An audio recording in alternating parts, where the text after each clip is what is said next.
বানারহাটের বিভিন্ন এলাকায় দীর্ঘদিন ধরে বেআইনিভাবে মদ বিক্রির অভিযোগ উঠছিল। অবশেষে সেই অভিযোগের ভিত্তিতে বড়সড় অভিযান চালালো বানারহাট থানার পুলিশ। এদিন বানারহাট থানার বিশাল পুলিশ বাহিনী ও কেন্দ্রীয় বাহিনীকে সঙ্গে নিয়ে কারবালা চা বাগানে, বেলভুটিয়া লাইন, চামুরচি রোড এবং বানারহাট এলআরপি মোড় এলাকায় অভিযান চালানো হয়। অভিযানে বিপুল পরিমাণ অবৈধ মদ উদ্ধার করে পুলিশ।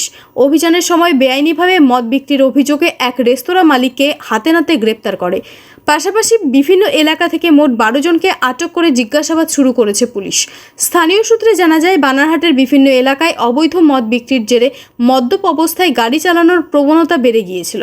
এর ফলে একাধিক সড়ক দুর্ঘটনার ঘটনাও ঘটেছে বলে অভিযোগ। তাই পুলিশের এই কড়া অভিযানে স্বস্তি প্রকাশ করেছেন এলাকার সাধারণ মানুষ। বানারহাট থানার আইসি সুরজ থাপা বলেন, বেআইনি মদ বিক্রি ও অন্যান্য অবৈধ কার্যকলাপের বিরুদ্ধে আগামী দিনেও এই ধরনের অভিযান অব্যাহত থাকবে। Bureau report, XTV Bangla.